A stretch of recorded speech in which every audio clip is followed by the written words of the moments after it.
Hi, I'm Avi with Art vs. Industry. I'm Matt. I'm Nick. So you guys are relative newcomers to the scene. What do you want the COMA readers, fans, and potential fans to know about you? Tell us a little bit about yourselves. Let me see. We got together about 2 years ago. 2.5 years ago, and Avi had his own little side project under his own moniker, Avi Ghosh, and we came together. We're all fans of it, and we just kind of started writing our own material. And what else do you think? Yeah, I mean, this was definitely something very interesting and unique to anything I've done before, and it deserved a new name. It was kind of, it had elements of everything I liked, it had elements of everything Nick liked, it had elements of everything Matt liked, and Matt moved all the way from Philly out here to be a part of this, and All right, we thought you were too busy taking your pants off. This is My pants. introduce What yourself. I'm Sean. I'm the new guy. Yeah, he's the new guy. He's a recent recruit. How long have you been playing with us now? Since October. Yeah, since October. Yeah, since October. Yeah. Yeah. Go with that.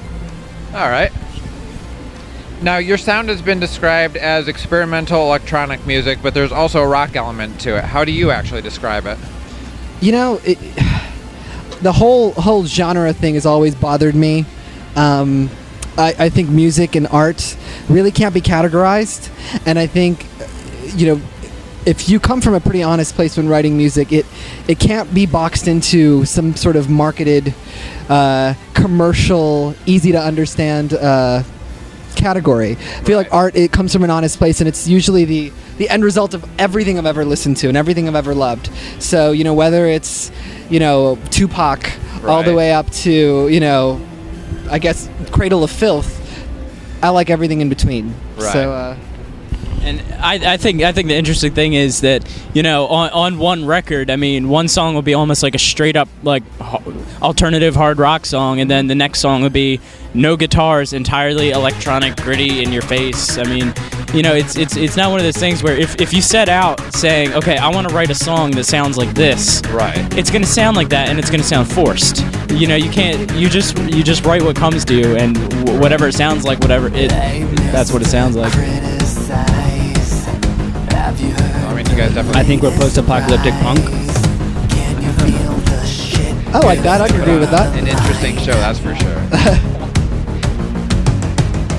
Now, are you finding rock bands embracing your sound, or are you mostly attracting industrial and electronic bands? That's a good question, and it's surprisingly enough, I think the people that have kind of been identifying the most with what we're doing are much more youthful, 13, 14, 15 high school audience, because I think it's different. You know, industrial music was at its prime, you know, I'd say 90s when I was 13, when I was 14, and not that it's ever gone away. I think industrial music's always going to be here to stay, but it doesn't have that sort of, I guess, commercial appeal against it. So I think it's the young kids that are discovering this, and they're like, what the fuck is this? And we found that, you know, most of them listen to, you know, Further Seems Forever just as much. You know, most of them probably never heard of Comba Christ, or you know, New Baton, or any of these Jai Krupps playing tonight. You know, so it's kind of cool. It's like industrial music, but not really industrial music. But yeah, bridging the gap. I think that's exactly what you said. It seems like, you know, rock bands, and we found hip hop bands with it just as much as you know, you've got your trademark goth industrial. You know, I've always loved that scene. So You've got a lot of crossover appeal. a lot of crossover. Yeah, absolutely. Now, you guys are pretty well known in the Austin area. How are you finding the reception outside of Austin? Where will you be touring when the new album comes out? That's a great question. You know, we haven't really had a chance yet to expose it to, you know, outside of Austin. I would say, you know, nowadays a band has a pretty far reach without ever having to step foot outside of their bedroom, which is amazing to me. So, you know, like the American Twitter, you know, you guys came all the way from, oh, you guys have Arizona? Phoenix. All over. It's amazing that we even know who we are. We've never been. So, you know, we've found that, you know, people in Tokyo are into it just as much as people in Austin. Unfortunately, you know, we take a lot of pride in our live show, and we haven't really been able to take that out. So we hope to take it everywhere. Start small, you know, maybe start regionally, then go nationally and spend all of our time in bands and see what happens. But one thing at a time. So far, Austin, world next. Yeah, so. You released your EP Movement as a name, your Fright album. What did you learn from that? When we set out to do this, we realized doing music is synonymous with monetary bankruptcy. Right. So, we do it because we love it. We're not trying to get some check from Kanye anytime soon. And we just wanted the music out there. With that being said, with the way that the economy is right now, we understand how people might be hesitant to drop $5, $10, $15 on something they've never heard. Right. So we've found that the name or price model has been amazing because a lot of people have downloaded it, and then they'd be like, "Here's $10, right? Here's $20." I mean, I had these. This one girl, her name's Esma, and Kenna and Ferris. They live in Indiana, and anything I put out, they'll buy it like 3 times, just to support it. And that's amazing to me that people will do that just because if they have the capacity to buy it, they will. And we're fortunate that people will be willing to do that. So I like the name your price model. I think it gives people the option. And hey, if they don't want to buy it, maybe we're not doing something right. So I mean, I'm sure you're not for everyone. Yeah. But. So do you think you'll use that same approach in the future? If we had control, absolutely. It really will depend. It will depend on how it gets released. Right. If it's out of our hands, which we hate, we might not have that kind of control. But if I could do it that way, I would. I think that's the way to go. I really do. So I guess it's working out well for you. We're happy. Yeah. I mean, I've actually heard of bands that go that route and make more than they do, traditional, here's the price, buy it. Absolutely. Yeah. And it's all about giving something unique and, something special. I think limited run items are amazing because you know what? Those 100 people that get it are the only 100 people in the world that will. Right. And, me being a fan of music, if I could have one of 100 from somebody that I admire, fuck yeah, I'd put $300 if I could afford it. Right. Because it means that much to me. So I feel like I'm yapping a lot. You guys have anything to say? I think it kind of just comes down to people like having that choice of what they want to pay, what they think it's worth. Absolutely. All right. So now, Avi, you've been putting out your own music for a few years. What have you learned about the music industry, good and bad? And do you think artists are in a better position today with all the internet tools at their disposal to be able to go it on their own, or is having them to market yourself taking away from the creativity? It's a double-edged sword sometimes because, you put all this energy towards writing music and, I consider myself a musician, a songwriter. Right. I don't consider myself a marketing PR publicist by any stretch of the imagination. So, I like leaving what people are good at to the people that are good at it.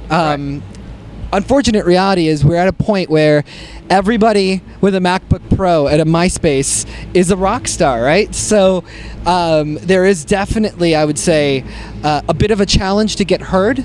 But I've been very fortunate. I would say in the past few years that I've been putting music, the people that have been loyal to me from day one.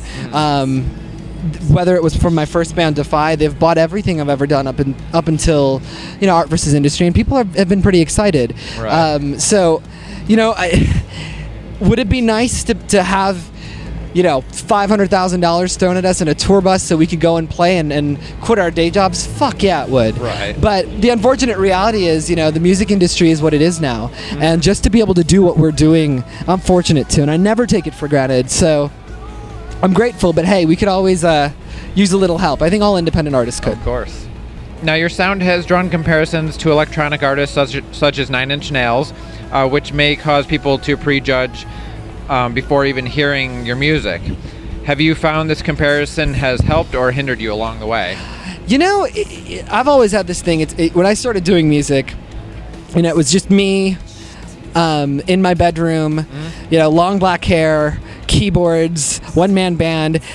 What do you think of Nine Inch Nails? Right. With that being said, I've always embraced the Nine Inch Nails, sort of comparisons because I love Nine Inch Nails. I think Trent Reznor has done amazing things for music in general. So I've always been flattered by that comparison. I definitely can see how, if you don't like Nine Inch Nails, you probably won't even give what we're doing a chance if that's the first thing you see. Right. And especially because I've never considered what we do like Nine Inch Nails, but I've always noticed that it's like you make kind of rock, industrial, electronic music. You got long black hair and you wear fishnets. You're kind of skinny. Nine Inch Nails.